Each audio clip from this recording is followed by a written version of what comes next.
진주 여행에서 제일 먼저 찾은 곳은 바로 진주의 역사와 문화의 집합체 진주성입니다. 봄이 찾아온 진주성. 성안 곳곳에 싱그러운 연두빛이 가득한데요.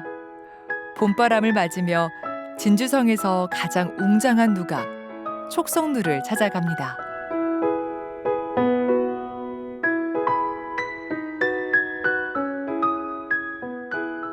이 촉성루는 역사가 정말 오래된 누각입니다. 고려시대 그 김지대라는 진주 목사가 네. 최초로 이 촉성루를 창건하시게 되는데 그때가 1421년입니다. 와. 예, 그래서 거의 천년이라는 역사를 가지고 있는 곳이지만 그동안에 외구들의 침략으로 많이 부서지고 또 전쟁을 겪고 또 한국 전쟁을 겪으면서 몇 차례 완전 소실되기도 하고 그렇게 순환의 역사를 많이 겪게 되는 곳이 이 촉성루가 되겠습니다. 그래서 제일 최근에 한국 전쟁 때 이 촉성루가 완전히 소실이 됐었거든요.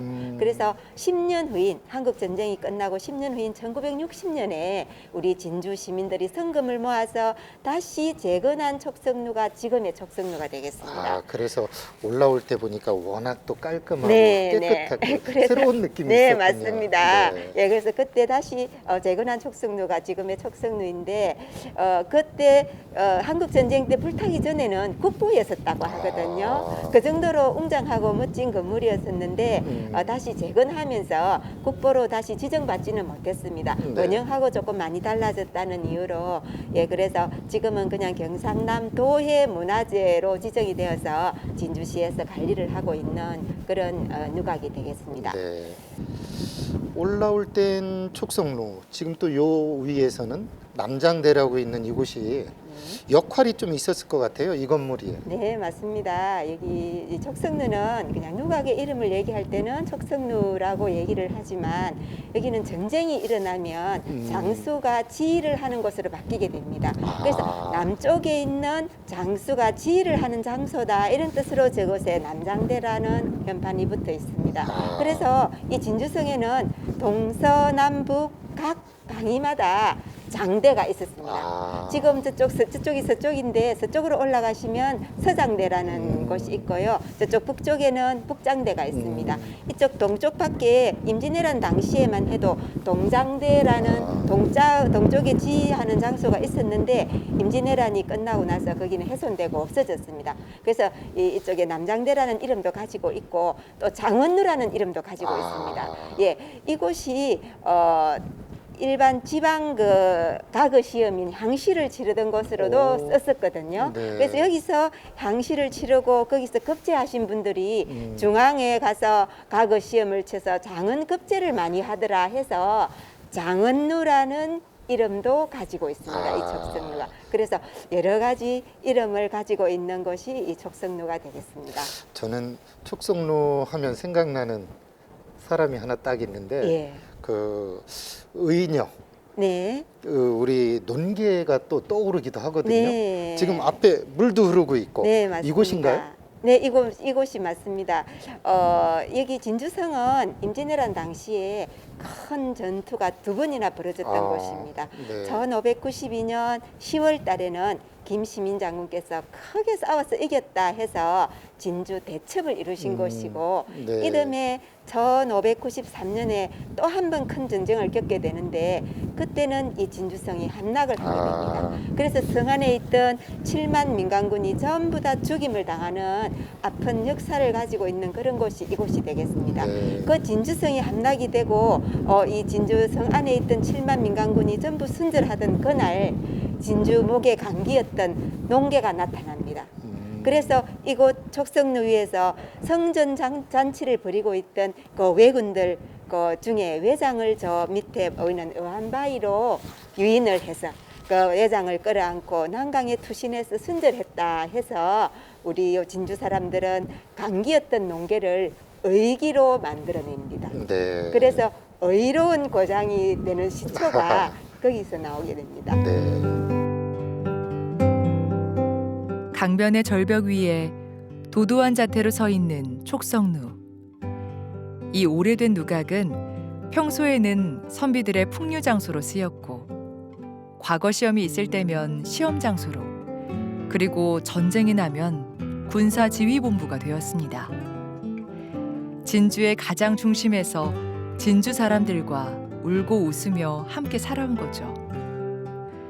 멈춰 있는 듯 잔잔하게, 그러나 꾸준히 흘러가는 강물처럼 진주성과 촉성루는 진주 사람들의 일상에 스며들어 있습니다.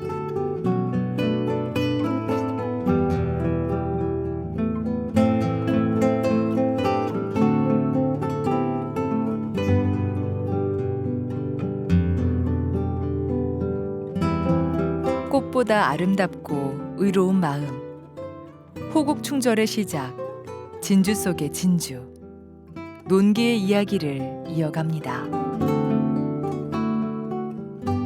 이곳은 어떤 곳일까요? 예. 여기는 보시는 것과 같이 의기사라고 되어 있습니다. 네. 예, 의로운 기생의 제사를 모시는 곳이다, 그런 뜻이거든요. 네. 예, 의로운 기생이라는 것은 누구냐 하면 그 안에 모셔져 있는 농계입니다. 아. 예, 1593년 2차 진주성 전투 때 진주성이 완전히 함락이 됐었거든요. 그때 그 마지막 날 농계는 진주성 안에 모든 사람들이 다 죽고 없을 때 나도 어차피 죽을 거, 그냥 죽을 수는 없다, 이렇게 결심을 하고 저 촉성루 밑에 의암이라는 바위로 외장을 유인을 해서 거기서 외장을 끌어안고 난강물에 투신해서 순절을 했다, 이렇게 되어 있거든요.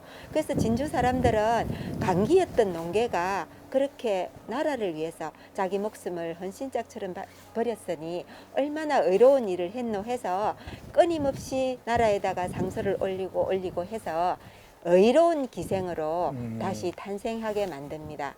그래서 의기사라는 현판도 받아내게 되거든요. 그래서 의기사라고 이름을 붙인 것도, 또 이렇게 의기사라는 사당을 만드는 것도 그냥 진주 시민이 그냥 만드는 것이 아니고, 나라에서 그래, 그 농계가 의로운 기생이 맞네, 의기라고 칭해라, 이렇게 명령을 내리고 또 이런 사당도 지어서 제사도 모셔라, 이렇게 나라에서 명령을 내려줬기 때문에 이렇게 사당도 짓게 됐던 것입니다. 제가 듣기로는 네. 조선 시대에 여자로서는 유일하게 네. 추대됐다, 이런 얘기도 들었거든요. 네네.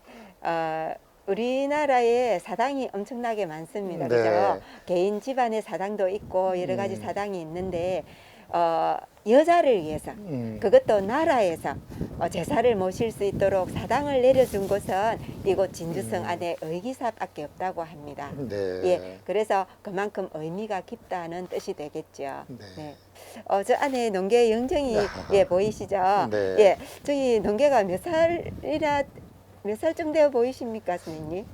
보통 28청춘 그때 아닐까요? 가장 꽃다울 때? 예, 어떻게 그렇게 잘 아셨습니까? 예, 네. 근데 일반적으로 40대, 50대 정도 돼 보인다고 이렇게 말씀들을 많이 하시거든요. 네. 예, 우리 안에 계시는 의기 농계는 순절을 할 때 당시에 19살밖에 안 됐다고 합니다. 19살밖에 안 됐던 그 강기였던 농계가 나라를 위해서 자기 목숨을 바쳤으니 정말로 진주 사람들은 그 농계의 의로움에 반한 거죠. 네. 그래서 끊임없이 노력한 결과 의기라는 칭호를 받아내게 됩니다.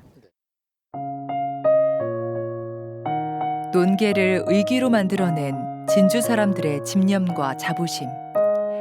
진주의 의로운 마음은 도시 곳곳으로 이어집니다.